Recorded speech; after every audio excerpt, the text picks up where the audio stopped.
सबसे पहले सभी लोगों को गणतंत्र दिवस की हार्दिक शुभकामनाएँ। हम चाहते हैं कि क्लास 12th के बाद में आप कुछ पढ़ें ना पढ़ें, मुझे नहीं पता है कि आप क्या पढ़ने वाले हैं। मुझे नहीं पता है कि आप किस स्ट्रीम को चूज़ करने वाले हैं। हो सकता है आप आर्ट्स चूज़ करें, हो सकता है आप साइंस चूज़ करें, हो सकता है इसके अलावा बहुत सारी स्ट्रीम्स आपके पास होंगी, वो आप चूज़ करेंगे। लेकिन हम आपसे सलाह देंगे, छोटी सलाह है कि क्लास 12th के बाद में आपको पूरा प्रयास करना है, एक चौपटिया ले आना है कॉन्स्टिट्यूशन की। उसमें बहुत कुछ नहीं पढ़ना है। हम आपको वकील नहीं बनाना चाहते, केवल जो आपके फंडामेंटल राइट्स हैं, उनको मौलिक अधिकार कहते हैं। ह्यूमन राइट्स, बस वो ले आइएगा, खुद पढ़िएगा और अगर आपको समझ में आ जाए तो घरवालों को भी बताइए। बहुत सारे ऐसे राइट्स आपको मिलेंगे जो कॉन्स्टिट्यूशन बनाया गया है, इसमें सबसे बड़ी चीज़ क्या है?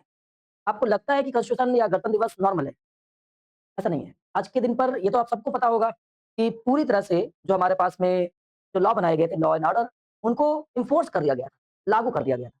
बाकी पार्शली लॉ एंड ऑर्डर कब लागू कर दिए गए थे? 26 नवंबर को ही लागू कर दिए गए। मतलब 2 महीने पहले ही। कंप्लीटली अगर कहें कॉन्स्टिट्यूशन कब लागू हो गया था? ये 26 जनवरी को लागू किया गया था। क्या कहानी है, क्या कहानी नहीं है, ये सब आपने पढ़ के रखा होगा तो उसको बताने वाले नहीं है। हम इसलिए कह रहे हैं कि अगर आपको ह्यूमन राइट्स पता होंगे, उन ह्यूमन राइट्स की वजह से आप बहुत सारी चीज़ों को अपने आप पे होने वाले अत्याचार जो उनसे बच जाते हैं। जैसे बहुत बार क्या होता है कि पुलिस वाले आपको भड़का देते हैं।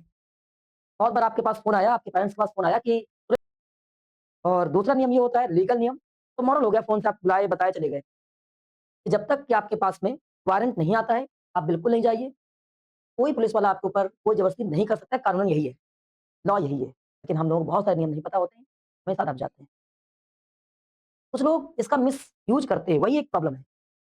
हमने कहा आपको बोलेगा कि मुझे आप नोटिस भेज दीजिए, मैं चला आऊँगा। तब तक वो नोटिस तैयार करेंगे, आधा 1 घंटा लग जाएगा। मुझे पता है कि आप या हम जो कॉमन इंसान है, कॉमन पीपल है, उनके पास में लॉ एंड ऑर्डर का बहुत ज्ञान नहीं होता है। हमारे पास भी बहुत ज़्यादा ज्ञान नहीं है। तो आप एक काम करिए अपने जानकारी के अनुसार जो एक सस्ता और अच्छा वकील मिल जाए, तब तक उससे बातचीत कर लीजिए, उसको हायर कर लीजिए, उसको साथ में लेकर जाइए। उसको अपनी कहानी बता दीजिएगा कि पुलिस वालों ने ऐसा उसे कहा है, उसको साथ में लेकर जाइए। क्योंकि जब आप अकेले जाओगे तो अकेले जाने पर पुलिस वाले आपको वहाँ पर बहुत ज़्यादा डराएँगे, धमकाएँगे और वहीं बैठा लेंगे। और फिर हो सकता है कि कुछ पैसे भी आपसे लूटे जाएँ, बाद में छोड़ दिया जाए, बाद में छोड़ा जाएगा। अगर आपके साथ में एक लॉ एंड ऑर्डर का वकील होगा, वो आपको बताएगा कि क्या बोलना है, क्या नहीं बोलना है। क्योंकि हम लोग बहुत सारी गलतियाँ कर जाते हैं। पुलिस वाले उन्हीं गलतियों का फ़ायदा उठाकर हमारे ऊपर चार्जेस लगा देते हैं। बहुत सारे नियम ज़रूर पढ़िएगा, इसको केवल बोलते हैं फंडामेंटल राइट्स, मौलिक अधिकार। आपके कुछ हिंदी मीडियम वाली किताबों के पीछे लिखे होते हैं, जो सरकारी वाली बुक्स होती हैं, लिखे रहते हैं। हमें बोलने का अधिकार है, हमें पढ़ने का अधिकार है, हमें अपनी बात रखने का अधिकार है। पुलिस स्टेशन में बैठे हैं तो बहुत सारे लड़के अब नए युवा हैं, तो ये कहीं न कहीं पकड़े ही जाएँगे कुछ दिन बाद में। अभी हम कल गंगा बैराज साइड से आ रहे थे, तो शायद किसी एक लड़के को झाँप लिया था पुलिस वालों ने। हम उधर से आ रहे थे, रात का समय था, तो समझ सकते हैं मैं पूरी कहानी नहीं बताऊँगा।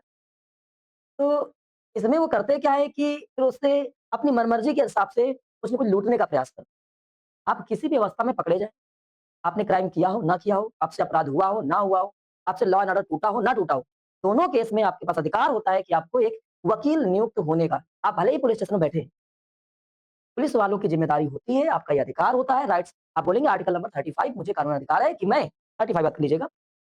मैं अपने वकील से, मैं अपने जानकारी व्यक्ति वाले से बात कर सकता हूँ, फ़ोन है या नहीं है। पुलिस स्टेशन से ही फ़ोन को उपलब्ध कराया जाता है। मुझे वकील को बुलाना है, उससे पहले मैं कोई जवाब नहीं दूँगा। वो तुम्हें और डराएँगे और धमकाएँगे। आप बोल दीजिएगा कि आपको शायद पता नहीं, मुझे पता है कि मेरे पास अधिकार है कि मैं आपके सामने तभी ज़बान खोलूँगा, जब मेरा वकील आ जाएगा। बहुत सारी मूवी देखते हैं आप, ऐसा ही होता है। कि जब तक उसका एडवोकेट नहीं आता है, तब तक वो नहीं बोलता है। तो एडवोकेट ही उसको अपनी बातें बोलता है। क्राइम एडवोकेट नहीं करता है। वो बोलता है और उसको बेल पर लेकर चला जाता है। तो छुट्टी उसी करा लेता है। हम लोग फँस जाते हैं। इन सब बातों से सावधान रहें, ठीक है? सचेत रहें, सतर्क रहें। तो हम क्राइम रिपोर्टर तो नहीं है, लेकिन हमने बता दिया है आज अपना गणतंत्र दिवस है और ये शायद 77 वाला गणतंत्र दिवस है। तो सभी लोगों को गणतंत्र दिवस में एक पावर मिलती है, जो कॉमन पीपल है, वी आर कॉमन पीपल। हमारे पास कुछ नहीं, नथिंग। हम घूम रहे हैं, पढ़ रहे हैं, अपना जीवन यापन कर रहे हैं। पुलिस वाले आकर आपके ऊपर कभी न कभी जब उनको कुछ नहीं मिलता है, तो आपके ऊपर कुछ न कुछ थोप देते हैं। बच कर रहना है। इसलिए आपको पढ़ना है, ठीक है? और आपको जानकारी नहीं होगी जो ये फंडामेंटल राइट्स हैं, सुप्रीम कोर्ट तक अवेलेबल होते हैं। आर्टिकल नंबर 32 के तहत अगर आपको कोई तमाचा मार देता है, तो आप अगर यहाँ नहीं सुनाई होती है, सुप्रीम कोर्ट तक जा सकते हैं, बिना आपकी गलती से। बिना आपकी किसी गलती से, ज़रा-से में भी आपको किसी ने गाली दे दिया है, आपने कोई उल्लंघन नहीं किया था, सुप्रीम कोर्ट भी आपका केस सुनेगी। अगर यहाँ पर नहीं सुना गया, यहाँ दादागिरी हो गई, यहाँ गुंडागर्दी हो गई, यहाँ पर नेता या कोई भी चीज़ें लागू हो गई, ये आर्टिकल 32 के तहत हम लोग वहाँ पर याचिका दायर कर सकते हैं। सुप्रीम कोर्ट के ऊपर कोई सुनता नहीं है और सुप्रीम कोर्ट किसी की नहीं सुनता है, कोई विधायक नेता की नहीं सुनता है, मोदी जी की भी नहीं सुनता है। कि जब पढ़ेंगे कॉन्स्टिट्यूशन, आप लोग हो सकता है तैयारी करें, पुलिस की तैयारी करें, हो सकता है बैंक की तैयारी करें, हो सकता है एसएससी की तैयारी करें, हो सकता है यूपीएससी की तैयारी करें, हो सकता है सिविल की तैयारी करें।